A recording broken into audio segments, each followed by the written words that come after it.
How do you know if you even have a fucking open differential or not? So the procedure's fucking same. You can turn both wheels one direction. You know what? We're gonna do it again.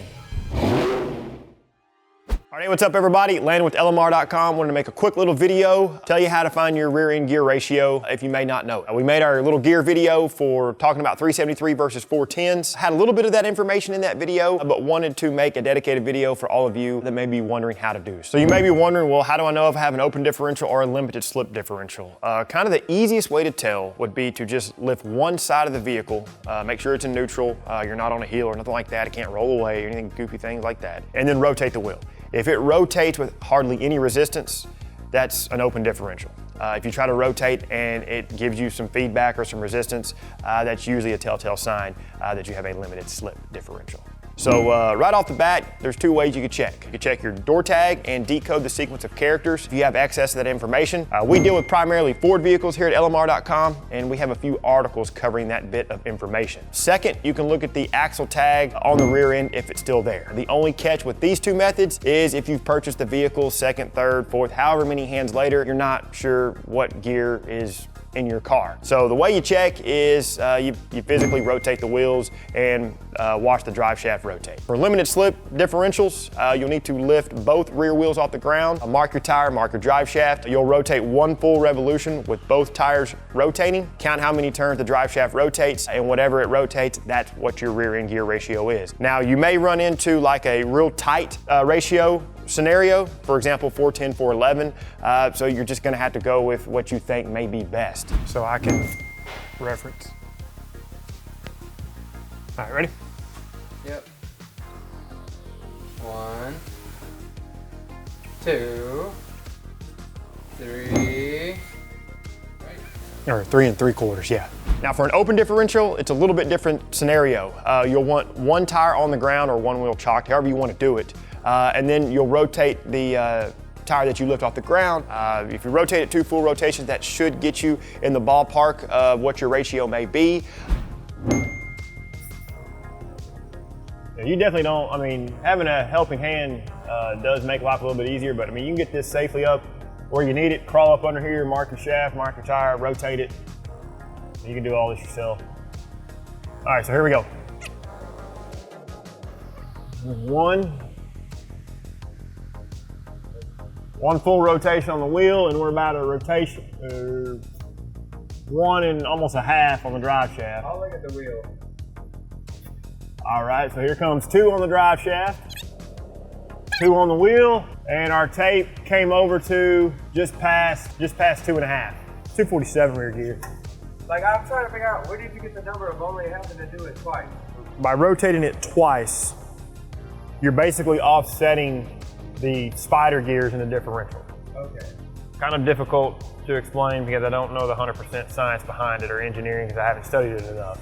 But if you were to just rotate one time, it doesn't work. You know, it's not a one-to-one connection, basically. Okay. So that's why some folks would go 10 times rotation, multiply by 2, then divide. So now we'll do it 10 times and see if we get a little bit tighter result. There's 1, 2, 3, 4. You counted. You coming up on 5. That was 5. 6. Okay. 6. 7. 8. 7. 9. 8. 10. 9. 11. 12. 10. You got to double this and divide by 10. So 12 1/4 is what? 12 1/4 is 24 1/2. What's 24 1/2 divided by 10? 245. 247 rear gear. Okay, so to give a little context here on Whitesnake 79 Cobra, we know what rear gear is in it. It has a 247 rear gear. So the first method we tried here, again, open differential, was 2 rotations to give us our rear gear ratio by the number of rotations on the drive shaft. 2 rotations of the tire gave us, call it 2 3/4, 2.75. Well, that's not close, not accurate. as a 247 rear gear. So then we went to the 10-turn method. 10 turns of the tire gave us 12 1/4 rotations on the drive shaft. You double that, it's 24 1/2. You divide that by 10 rotations, it gives you 2.45 ratio, which is super close to what actual gear ratio is in this car. So from our findings and by showing you, I would definitely recommend the 10-turn rotation method. However many turns the drive shaft rotates, multiply by 2, divide by 10, and that's gonna give you a pretty close, accurate result as to what rear gear ratio will be in your car, again, for an open differential.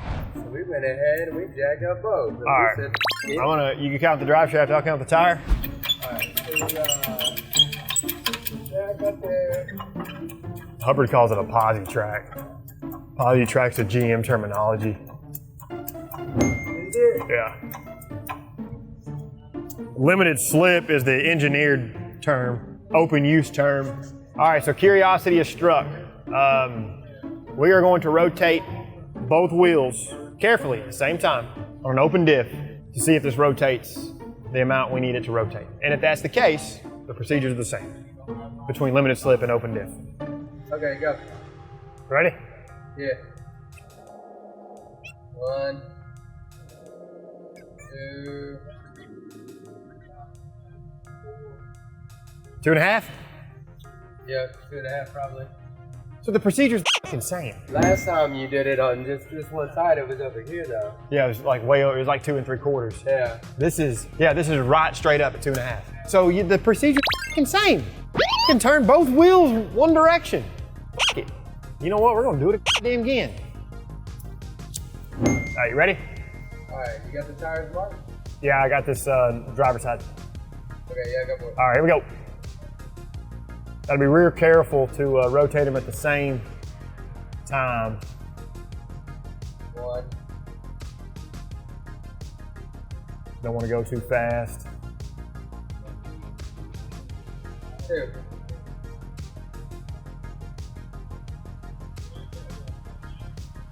All right, one full rotation.